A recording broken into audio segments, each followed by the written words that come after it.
সালামু আলাইকুম রহমতুল্লাহ।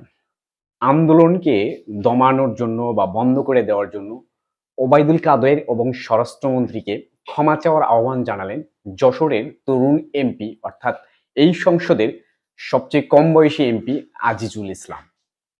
কোটা সংস্কার আন্দোলনকে কেন্দ্র করে সংঘাতে হতাহতের ঘটনায় আওয়ামী লীগের সাধারণ সম্পাদক ও সেতুমন্ত্রী ওবায়দুল কাদের এবং স্বরাষ্ট্রমন্ত্রী আসাদুজ্জামান খান কামালকে শিক্ষার্থীদের কাছে ক্ষমা চাওয়ার আহ্বান জানিয়েছেন যশোর ৬ কেশবপুর আসনের স্বতন্ত্র সংসদ সদস্য আজিজুল ইসলাম। একই সঙ্গে শিক্ষার্থীদের প্রতি সমবেদনা জানিয়ে বর্তমান পরিস্থিতি দ্রুত আলোচনার পরামর্শ দিয়েছেন তিনি। আজিজুল ইসলাম তার নিজের ফেসবুক পেজে এই পোস্টটি দিয়ে আহ্বান জানান, সাধারণ শিক্ষার্থীদের মনের কষ্ট দূর করতে এই মুহূর্তে করণীয় কি? দীর্ঘ শিরোনামে পোস্ট দেন তিনি। আজিজুল ইসলাম কেশবপুর উপজেলার ছাত্রলীগের সাবেক নেতা। দ্বাদশ দ্বাদশ জাতীয় সংসদ নির্বাচনে যশোর ৬ জেলা আওয়ামী লীগের সাধারণ সম্পাদক শাহীন চাকলাদারকে পরাজিত করে তিনি সংসদ সদস্য নির্বাচিত হন। ফেসবুক পোস্টে সদস্য আজিজুল ইসলাম লেখেন, যেভাবে চলছে তাতে পরিস্থিতি স্বাভাবিক হতে অনেক সময় লেগে যাওয়ার কথা। সাধারণ শিক্ষার্থীদের গ্রেপ্তার কোনো সলিউশন হতে পারে না। আমি মনে করি যেসব শিক্ষার্থীদের কোনো রাজনৈতিক পরিচয় নেই তাদের গ্রেপ্তার করাটা অযৌক্তিক। পরিস্থিতি স্বাভাবিক করতে চাইলে সাধারণ শিক্ষার্থীদের ধরপাকড় করাটা মোটেই সুখকর হবে না।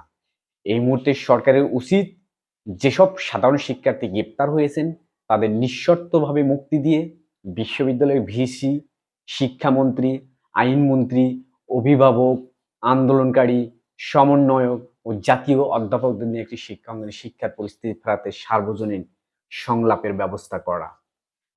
তিনি ফেসবুক পোস্টে আরো লেখেন, শিক্ষার্থীদের পঞ্জীভূত ক্ষোভ প্রশমিত করতে রাষ্ট্রের সর্বোচ্চ আন্তরিকতা দেখানোই হবে সময়ের সেরা সিদ্ধান্ত।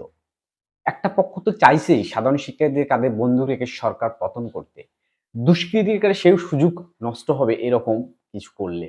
সবচেয়ে পরিতাপের বিষয়, যে দুজন লোকের উপর শিক্ষার সবচেয়ে বেশি ক্ষোভ সেই ওবায়দুল কাদের সাহেব এবং স্বরাষ্ট্রমন্ত্রীকে এখনো শিক্ষার্থীদের কাছে দুঃখ প্রকাশ করতে দেখলাম না। অবশ্যই শিক্ষার্থীর কাছে ক্ষমা চাওয়া উচিত। পোস্টে দেশের মঙ্গলে রাষ্ট্রকে শিক্ষার্থীর মনের ক্ষোভে প্রশমনে কার্যকর উদ্যোগ নেওয়া প্রয়োজন মনে করেন বলে তিনি মতামত দেন। তিনি বলেন, শিক্ষার্থীর মৃত্যু ব্যথিত করেছে।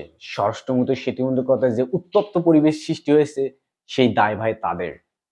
এই পরিস্থিতি শিক্ষার্থীদের কাছে দুঃখের প্রকাশ করা, ক্ষমা চাওয়া উচিত। সব শিক্ষার্থীকে জামাত শিবির বানিয়ে দেওয়া ঠিক হবে না বলে তিনি মনে করেন। তিনি বলেন জাতীয় সংসদে দাঁড়িয়ে তিনি এই কথাগুলো বলবেন। এই হচ্ছে অবস্থা, অর্থাৎ আন্দোলনকে দমিয়ে রাখার জন্য বা এই মুহূর্তে আন্দোলন শেষ করে দেওয়ার জন্য ইনি পরামর্শ দিয়েছেন। এই পরামর্শটি আশা করছি ভেবে দেখবেন মাননীয় সড়ক পরিবহন মন্ত্রী ও স্বরাষ্ট্রমন্ত্রী। তো সবাই ভালো থাকবেন। শুভকামনা। আসসালামু আলাইকুম রহমতুল্লাহ।